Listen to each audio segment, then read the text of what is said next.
సింహరాశి వారికి గనక చూసుకున్నట్లయితే కుజుడు రాబోయే రోజుల్లో పంచమ స్థానంలో గోచరం జరగబోతుంది. యోగ కారకుడైన కుజుడు చతుర్థాధిపతి అలాగే భాగ్యాధిపతి పంచమ స్థానంలో గోచరం ఇది ఏదైతే ఉందో చాలా బాగుంది. రెండు విషయాలు జాగ్రత్తగా.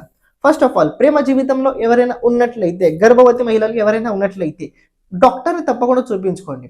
అంటే టైం టు టైం చెకప్ అయితే తప్పకుండా చేస్తూ ఉండండి. నిర్లక్ష్యాన్ని అస్సలు పెట్టుకోకండి.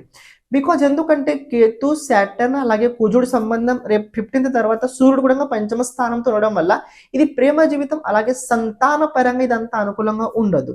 రెండో విషయం ఏంటంటే పూర్వం డాక్టర్ కనుక మీకు ఆపరేషన్ చేసుకోండి, సర్జరీ చేసుకోండి ఇలాంటివి మీకు చెప్పి ఉన్నట్లయితే రాబోయే రోజుల్లో చేసుకోవడానికి మీరు ప్రయత్నించండి. చేసుకున్న తర్వాత కూడా మీకు మంచి రిజల్ట్స్ అయితే తప్పకుండా మీరు చూడగలుగుతారు. అంటే చేసిన సర్జరీ ఏదైతే ఉందో సక్సెస్ఫుల్ అవుద్ది. ఇక ఈ కుజుడు పంచమ స్థానంలో ఉన్న తర్వాత ఎవరైతే ఐటీ ఫీల్డ్ లోపల ఉన్నారో వాళ్ళకి రాబోయే రోజుల్లో కొన్ని విషయాల లోపల డౌట్స్ అయితే క్లియర్ అవుతుంటాయి. కానీ డౌట్స్కి సంబంధించిన ఆన్సర్ కూడా మీకు దొరుకుద్ది. కంగారు పడాల్సిన ఇబ్బంది ఏం లేదు.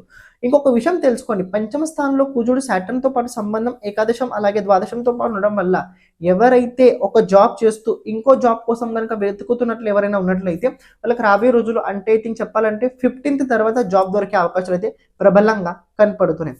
ఇది ఒక విషయం తెలుసుకోండి, కానీ ఎవరికి చెప్పకండి. ఎవరికి చెప్పకండి నేను వేరే జాబ్ వెతుకుతున్నాను. పని అయిన తర్వాతనే ఆటోమేటిక్గా తెలపడానికి మీరు ప్రయత్నించండి. కుజుడు రాశి పరివర్తన పంచమ స్థానం బాగుంది. తొందరపాటు కోపం కొద్దిగా ఎక్కువ వస్తుంటుంది. వాక్కు పట్ల నియంత్రణ చాలా అవసరము. మదర్ హెల్త్కి సంబంధించి ఏమైనా ప్రాబ్లమ్స్ ఉన్నట్లయితే దానికి సంబంధించిన సొల్యూషన్స్ మీరు చూడగలుగుతారు. ప్రతిరోజు మీరు ఓం భౌమాయ నమః ఈ మంత్రాన్ని 10 నిమిషాలు లేకపోతే 10 సార్లు అనడానికి మీరు ప్రయత్నించండి. శ్రీమాత్రేయ నమః.